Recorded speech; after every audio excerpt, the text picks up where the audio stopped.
Shalom, salam berkat dari kami untuk pendengar sekalian. Saat ini pendengar akan diberkati dengan program Hari Ini Harinya Tuhan bagian yang ke-8. Sebuah program rohani tentang doktrin Alkitab yang menolong kita untuk semakin tertanam dalam kebenaran firman dan bertumbuh dalam kemuliaan. Bersama hambanya, Pendeta Gilbert Lumwendong, STH. Banyak orang merasa doktrin Alkitab sebagai sesuatu yang membingungkan. Tetapi tahukah saudara bahwa doktrin Alkitab intinya adalah memahami Alkitab dengan benar, dengan pemahaman yang sistematis, sehingga kita terus dapat tertanam di dalam kebenaran firman, sehingga kita terus bertumbuh di dalam kemuliaan Allah. Buka hati saudara sekalian untuk menerima berkat-berkat firman-Nya hari ini. Allah kita pada dasarnya adalah Allah keadilan, justice God. Karena itu setiap kita sebagai anak-anaknya harus menghargai keadilan dan kesetaraan. Dunia ini adalah dunia masa bodoh sama orang. Dunia ini adalah dunia yang mencari keuntungan. Bahkan orang rela menghalalkan segala cara demi keuntungan. Sementara Allah kita bukan hanya membuat hidup kita untung, tetapi Allah kita adalah Allah yang menghargai keadilan. Dan justru keuntungan kita dapat di dalam keadilan. Karena itu Alkitab berkata, cari dahulu kerajaan Allah serta kebenarannya. Artinya apa? Hidup adil dulu, hidup benar dulu, maka semuanya akan ditambahkan dalam kehidupanmu. Sementara kita sedang balik semuanya, dan kita pikir yang penting kita benar dulu, yang penting kita enak dulu, yang penting kita untung dulu, baru nanti setelahnya kita mencari kerajaan Allah. Saudaraku yang kasih dalam Tuhan, gak bisa hidup kita begitu. Cari dahulu kerajaan Allah, hidup benar dulu, hidup adil dulu, maka segalanya akan ditambahkan dalam hidup kita. Nah, pertanyaannya, bagaimana hidup dalam menghargai keadilan dan kesetaraan? Yang pertama, tidak memandang rendah dan merendahkan orang. Saudaraku yang kasih dalam Tuhan, jujur harus kita akui, dunia ini adalah dunia mudah sekali memandang rendah orang.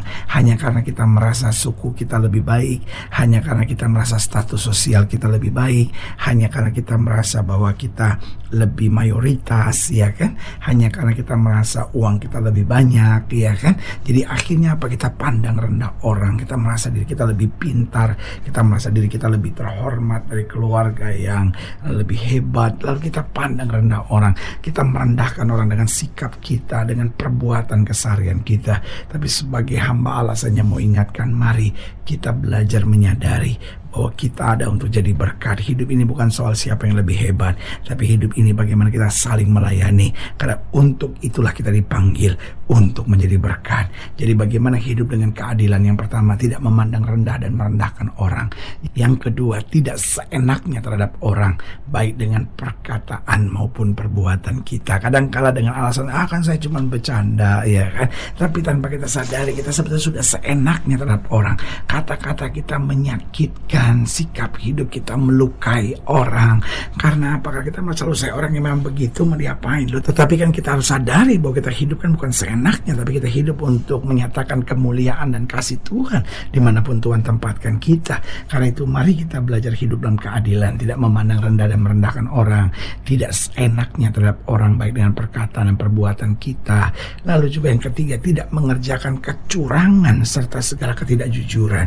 Ada banyak orang kan demi mencapai tujuannya, demi mencapai apa yang diharapkan, menjadi orang yang curang, tidak jujur. Aduh, saudara yang kasih dalam Tuhan, sebagai hamba Allah saya mau ulangi bahwa hidup kita sebagai anak Tuhan harus hidup dalam keadilan. Karena itu jangan curang, jangan tidak jujur, lakukan saja kebenaran. Kalau Allah menghendaki, pasti semua pintu terbuka. Kalau Allah tidak menghendaki, jangan paksakan dengan keinginan kita. Karena kalau kita paksakan, segala sesuatunya pasti berujung dengan kekecewaan dan kehancuran. Jadi ingat, dalam keadilan, mari kita belajar menjadi orang yang tidak memandang rendah dan tidak merendahkan orang lain. Yang kedua, tidak seenaknya terhadap orang, baik dengan perkataan kita maupun sikap dan perbuatan kita. Lalu yang ketiga, tidak mengerjakan berbagai kecurangan serta segala ketidakjujuran.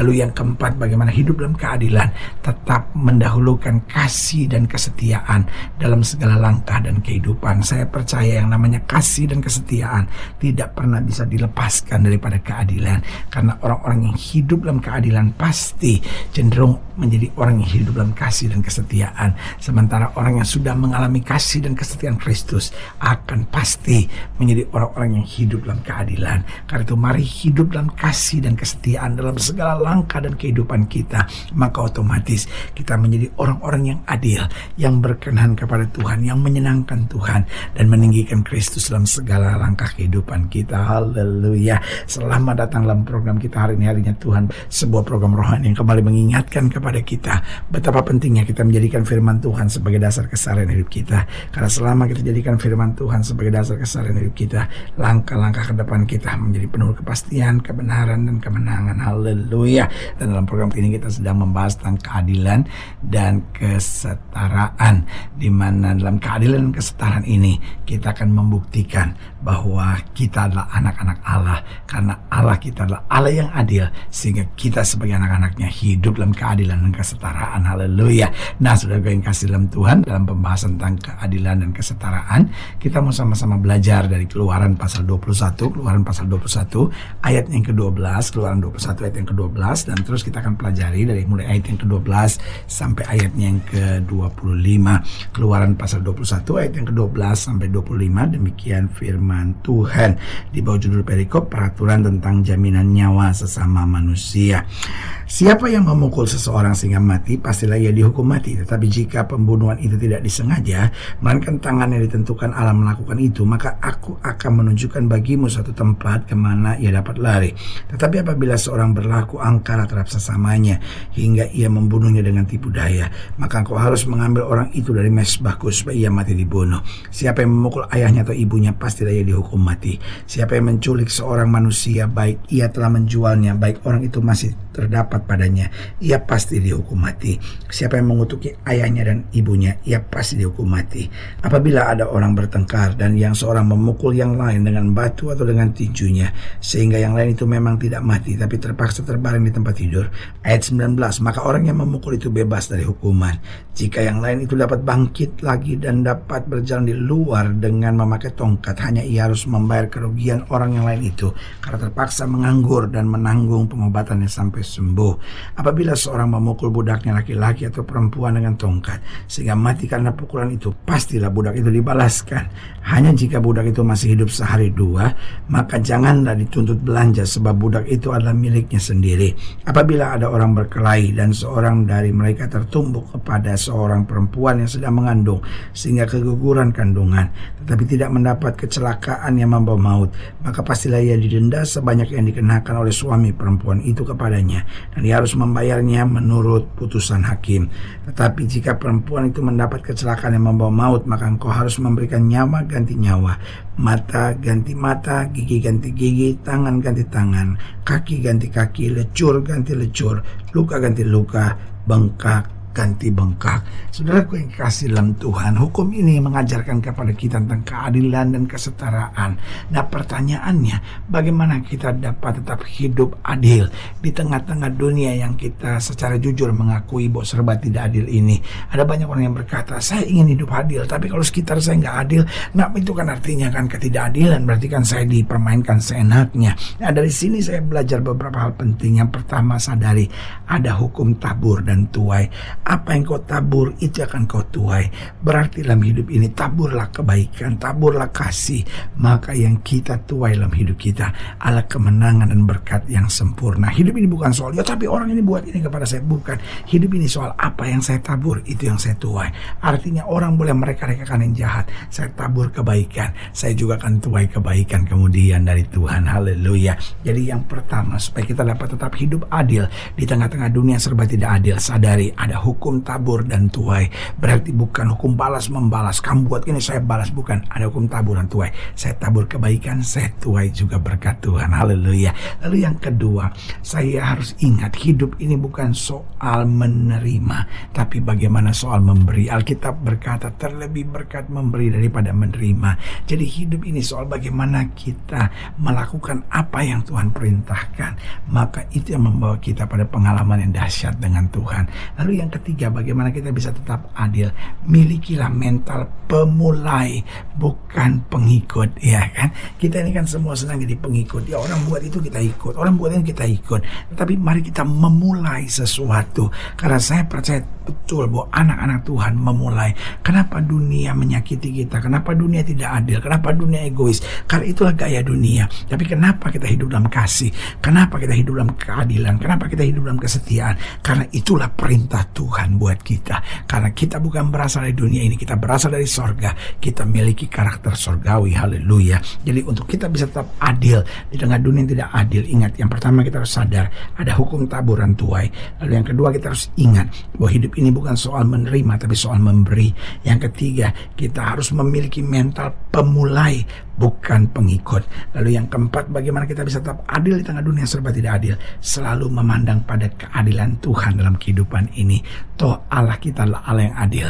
Kenapa kita pandang dunia? Kita pandang Kristus dan hidup kita akan berkenan kepadanya. Haleluya. Saudaraku yang kasih dalam Tuhan, jika sedang yang lain dan lebih jauh, hubungi kami melalui telepon, hubungi kami melalui surat, kunjungi website kami, karena kami ada untuk membawa Bapak Ibu Saudara senantiasa lebih dekat pada Tuhan dan mengalami kasih kuasa mujizat yang luar biasa. Haleluya. Secara khusus melalui program ini juga saya mau berdoa buat siapa yang sakit, siapa yang berbeban berat, karena saya percaya bahwa bagi Allah tidak ada perkara yang mustahil.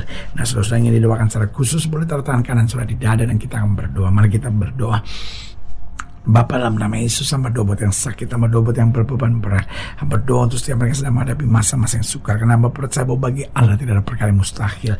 Bapa, hamba berdoa di dalam nama Yesus, Tuhan jamah yang sakit, Tuhan sembuhkan, yang lemah Tuhan kuatkan, yang susah Tuhan hiburkan, yang jatuh Tuhan angkat, sehingga hari-hari yang penuh kemenangan boleh berlaku. Secara khusus hamba doa buat mereka yang taruh tangan kanannya di dada, di dalam nama Yesus, Tuhan jamah, sehingga hari ini kami boleh mengalami kemuliaan kasih kuasa Tuhan. Kami hidup dalam keadilan, kami berkenan kepada Tuhan dan melangkah dalam kepastian anugerah Tuhan. Di dalam nama Yesus kami berdoa. Haleluya. Amin. Saudara yang kasih dalam Tuhan, kita sudah berdoa. Ingat, Allah tidak pernah lalai menepati janjinya. Inilah saatnya buat kita untuk bangkit, bersemangat, bersuka cita dalam menghadapi segala perkara. Karena kita tahu Yesus hidup, Yesus berkuasa, dan selalu menyediakan terbaik buat anak-anaknya. Doa saya menyertai saudara. Sampai berjumpa pada program berikut, dan jangan lupa jadikan hari ini harinya Tuhan. Haleluya.